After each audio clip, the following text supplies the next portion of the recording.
Hello everyone, my name is Shaurya Kumar and आज हम लोग मौर्यन एम्पायर के बारे में पढ़ेंगे। मौर्य संस्थापक मतलब मौर्य एम्पायर के बारे में पढ़ेंगे। मौर्यन एम्पायर के बारे में, मौर्य साम्राज्य के बारे में। ठीक है, तो देखो, the Mauryan empire which formed around 321 BCE and ended in 185 BCE। अब तुम सोच रहे होगे कि अगर 321 BCE में शुरू हुआ था तो 185 BCE में कैसे एंड होगा। तो देखो, इसमें कारण है, जब जेसस क्रिस्ट का जन्म नहीं हुआ था उसके पहले में जो टाइम चलता था वो कमता था। अभी जैसे आज इस साल ये 2022 है, अगले साल 2023 हो जाएगा, 10 साल बाद 2023 हो जाएगा, 2033 हो जाएगा।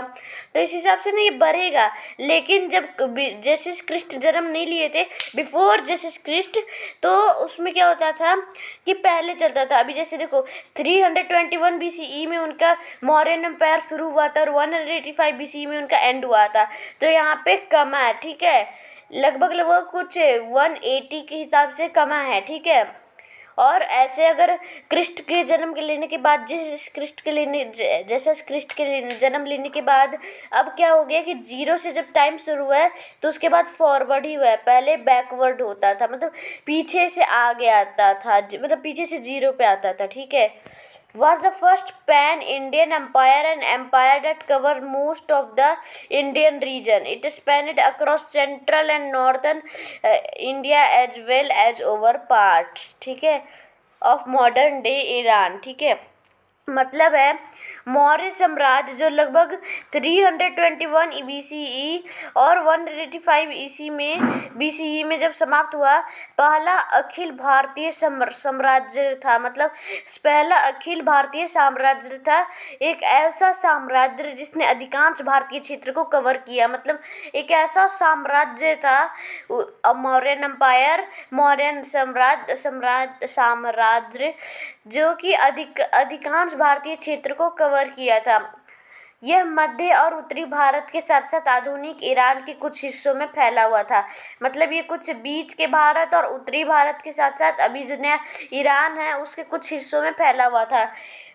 आगे बढ़ते हैं, तो देखो, the Mauryan empire first leader Chandragupta Maurya. तो देखो, जो मौर्यन एम्पायर का फर्स्ट लीडर था वो था Chandragupta Maurya. Started consolidating a land as Alexander the Great power began to wane. Alexander's death in 323 BCE left a large power vacuum and Chandragupta took advantage, gathering army and overthrowing the Nanda power in Magad, the present eastern year, marking the state of the Mauryan Empire. After crowning himself king, Chandragupta took additional land through force and by forming alliance. मतलब ये है कि मौर्य साम्राज्य के जो पहले नेता थे चंद्रगुप्त मौर्य ने भूमि को मजबूत करना शुरू कर दिया था। मतलब अपने जो एरिया था उसे मजबूत करना शुरू कर दिया था, क्योंकि सिकंदर महान की सिकंदर जो था, अलेक्जेंडर जो था की शक्ति कम होने लगी, तब उसकी शक्ति जो थी कम होने लगी थी। पता है, अलेक्जेंडर जो था वो पूरी दुनिया में राज किया था। और आपने ये कहावत, ये छोटी सी मतलब सुना होगा फ्रेज कि जो जीता वो सिकंदर, जो हारा वो बंदर। मतलब जो जीता सिकंदर, इसका मतलब ये ही क्यों होता है कि जो जीता वही सिकंदर। और क्यों नहीं कोई बोल सकते कि जो जीता शेर, जो जीता बाघ। तो ऐसा क्यों नहीं हम लोग बोल सकते, जो जीता सिकंदर ही क्यों बोलते। तो देखो, सिकंदर जो था वो ऐसा राजा था जो कि पूरी दुनिया में राज करना चाहता था और उसकी ये सपना पूरी भी पूरे दुनिया में उसने राज किया, ठीक है। बस भारत को छोड़ के वो भारत में राज नहीं कर पाया। भारत में जब जैसे उसने अपनी पूरी अलायंस भेजी, अपनी पूरी सेना भेजी और खुद भी आया, तो वो भारत के राजा पोरस से उसकी लड़ाई हो गई, ठीक है। आपके लिए मैं अलेक्जेंडर का भी एक वीडियो बनाऊंगा अच्छे से, बट अभी कुछ चीज़ बता देता हूँ। तो देखो, जो अलेक्जेंडर था वो भारत को कब्जा नहीं कर पाया था, क्योंकि भारत से जो राजा पोरस थे और इधर जो अलेक्जेंडर था, दोनों में जो लड़ाई हुआ था तो उससे दोनों के दोनों कमज़ोर हो गए थे। कोई नहीं जीता था, दोनों के दोनों कमज़ोर हो गए थे। जिसके कारण दोनों हार गए थे। अलेक्जेंडर अपनी सेना लेके चला गया अपने जो उसका स्टेट होगा वो वहाँ पे चला गया। मैं अच्छे से आपको बताऊंगा जब उसकी वीडियो बताऊंगा तो बनाऊंगा, ठीक है, तो उसमें आपको अच्छे से बताऊंगा। और बाकी जो राजा पोरस थे वो यहीं पे थे और वो जिंदा थे, ठीक है। मतलब वो ऐसे मतलब जो अलेक्जेंडर था वो सभी पूरी दुनिया को जीत लिया था, ठीक है।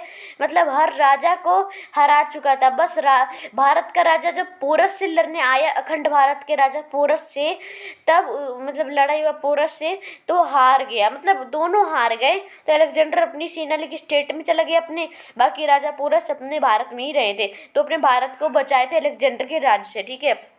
तो यही हुआ था कि सिकंदर जो था उसकी शक्ति अब कम होने लगी थी, क्योंकि अब वो भारत से हार गया था, तो वो उसकी सारी शक्ति कम हो गई। और उसके बाद भी फिर थोड़ा उसका क्या हुआ, अब आज़ाद होने लग गया। जैसे ब्रिटिश एम्पायर था, तो जो ब्रिटिश एम्पायर था उससे भी राज खत्म होने लगा था। जब कोहिनूर का हीरा ब्रिटिश के पास आया था, तो क्या हुआ कि मतलब कोहिनूर हीरा का ये रहस्य ये था कि उसे बस महिला देवी देवता ही बस पहन सकते हैं, महिला देवी या देवता, कोई पुरुष नहीं पहन सकता है।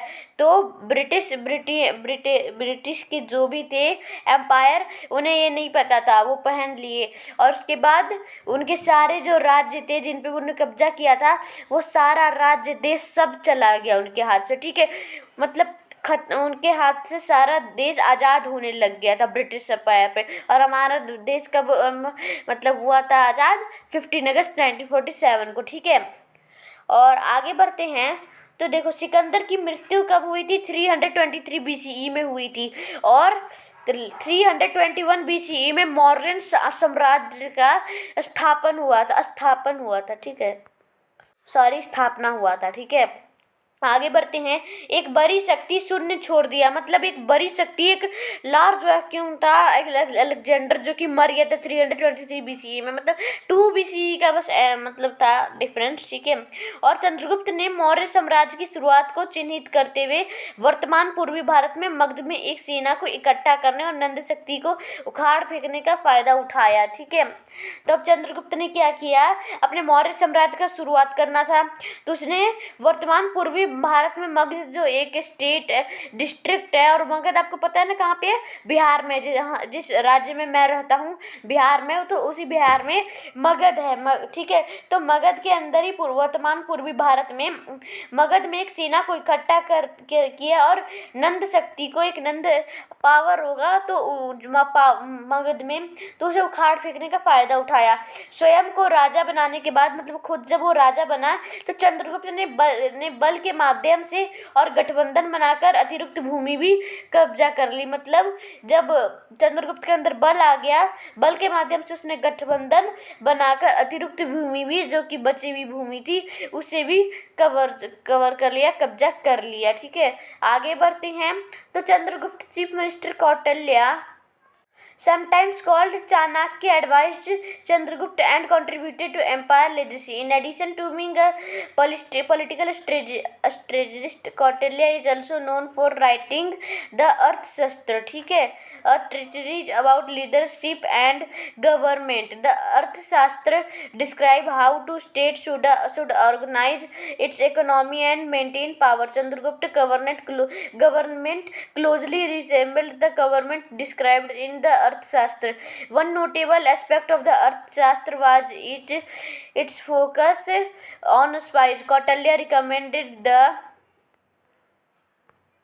king have large network of informant to work as a surveillance force for the ruler. The focus on deception reveals a pragmatic and borderline clinic view of human nature. तो देखो चंद्रगुप्त के जो मुख्यमंत्री कौटिल्य थे, मतलब जो चंद्रगुप्त था उसका जो चीफ मिनिस्टर था कौटिल्य, जिन्हें कभी कभी चाणक्य भी कहा जाता था। आपने चाणक्य सुना होगा, चाणक्य का नाम, वो बहुत ज़्यादा तेज और चालाक था। वो चंद्रगुप्त का चीफ मिनिस्टर था और वो हमेशा मदद करता था, चाणक्य, ठीक है। चंद्रगुप्त को सलाह दी और साम्राज्य का विरासत में योगदान दिया, मतलब जो अपने मतलब कंट्रीब्यूट किए एम्पायर लेजेसी को बढ़ाने में, ठीक है। एक राजनीतिक और रणनीतिकार होने के अलावा कौटिल्य को अर्थशास्त्र, नेतृत्व और सरकार के बारे में ग्रंथ लिखने के लिए भी जाना जाता था।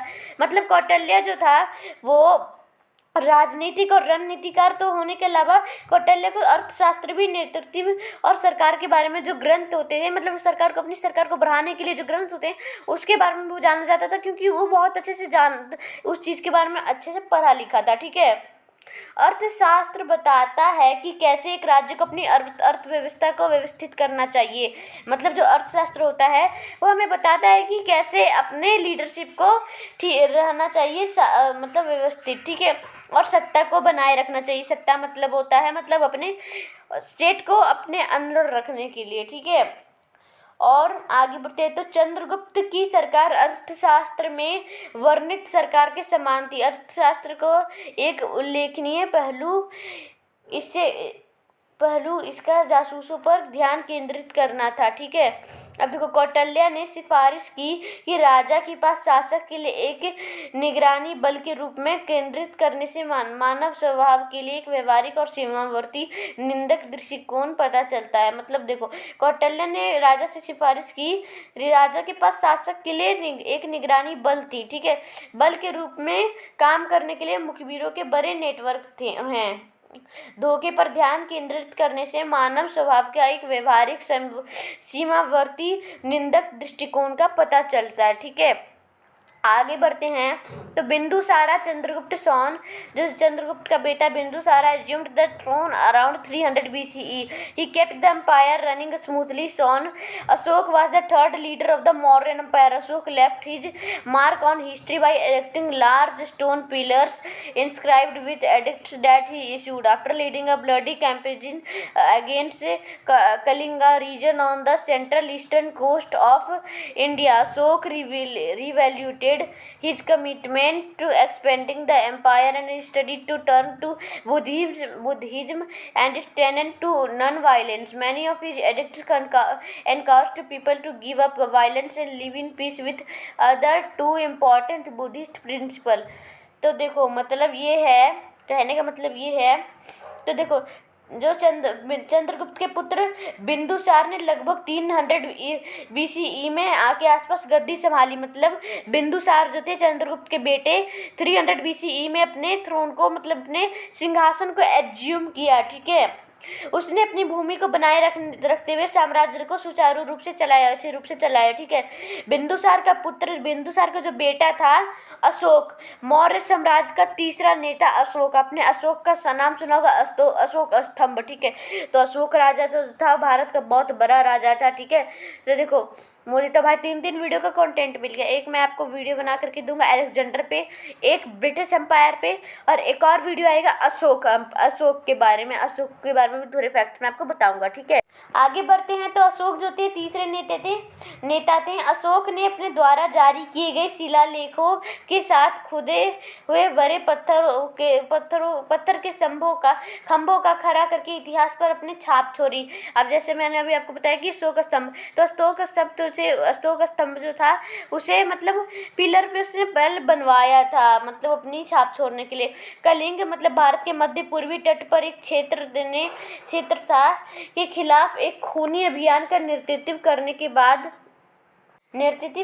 बाद अशोक ने साम्राज्य के विस्तार के लिए अपनी प्रतिबद्धता को पूर्ण मूल्यांकन किया और उसके बजाय बौद्ध धर्म और अहिंसा के सिद्धांत की ओर रुख किया। मतलब वो अपने बुद्धिज्म धर्म को निभाया और अहिंसा के सिद्धांत को रुख दिया।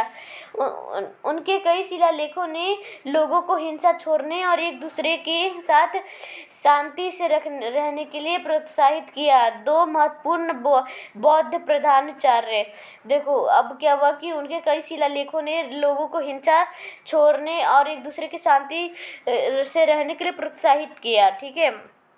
अब आगे बढ़ते तो two important Buddhism principle. After Ashoka's death, his family continued to reign, but the empire began to break apart. The last of the Maurya, Brihadaranyaka, was assassinated by his commander-in-chief named Pushyamitra, who went on to found the Shunga dynasty in 185 BCE. तो अशोक की मृत्यु के बाद, जब अशोक की मृत्यु हो गई, उसके परिवार ने शासन करना जारी रखा।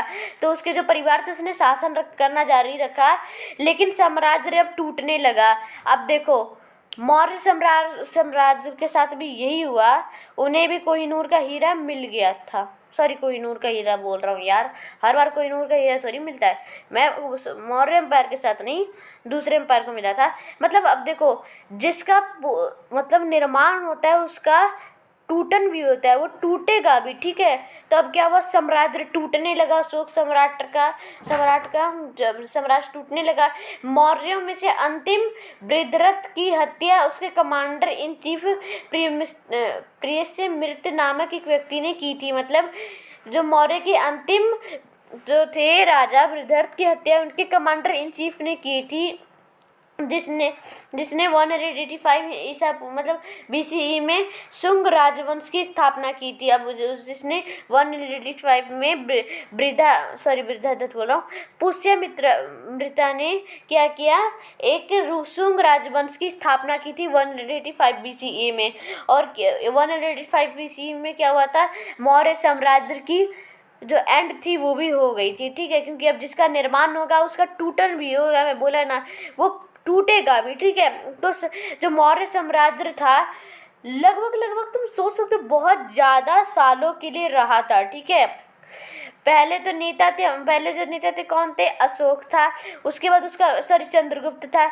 उसका बेटा कौन, तो जो चंद्रगुप्त का बेटा था वो बिंदुसार था, और बिंदुसार का बेटा था अशोक, ठीक है। अशोक था जो, वो बिंदुसार का बेटा था, और वो तीसरा नेता था अशोक, ठीक है। और चलो तो इस वीडियो को यही एंड करते हैं, ठीक है। और देखो वो कम से कम 136 ईयर्स तक मौर्य एम्पायर ने अपना राज शासन किया था, ठीक है। और लगभग ब्रिटिश एम्पायर ने भी 200 ईयर्स तक तो किया ही था, 200 नहीं किया था, उससे कम ही किया था। वो 150 ईयर्स तक लगभग किए थे हम लोग पे राज, ठीक है। तो चलिए इस वीडियो को यही एंड करते हैं। इस वीडियो को लाइक कर दीजिएगा, और अगला वीडियो आने वाला है, सोच लो भाई। नहीं भाई, बता देता हूँ, आप लोग भी फिर सोचोगे कि मैं बनाता भी बहुत मुश्किल से वीडियो, और उसके बाद भी आपसे ही वोटिंग करवाता हूँ। तो देखो अगला वीडियो आने वाला है अलेक्जेंडर पे, सिकंदर राजा के बारे में हम लोग पढ़ेंगे, मतलब बातें करेंगे कि कैसे पोरस से वो हारा था, उसकी सेना कितनी बड़ी थी, कहाँ उसका जन्म हुआ था, क्या क्या हुआ था, सब उसके बारे में पढ़ेंगे, ठीक है। तो चलिए इस वीडियो को एंड करते हैं। इस वीडियो को लाइक कर दीजिएगा, लाइक कमेंट टाइम लेके हम जल्दी पूरा कर दीजिएगा, और इस वीडियो को शेयर कर दीजिएगा, फैला दीजिए मेरे वीडियो को, और मेरे चैनल को सब्सक्राइब कर दीजिए, रिलेटेड नोटिफिकेशन आपके नोटिफिकेशन सेक्शन में आ जाए, और बेल आइकन दबा दीजिए कि टाइम पे नोटिफिकेशन आपके नोटिफिकेशन सेक्शन में आ जाए। तब तक के लिए इस वीडियो को एंड करता हूँ। जय हिंद, जय भारत, बाय।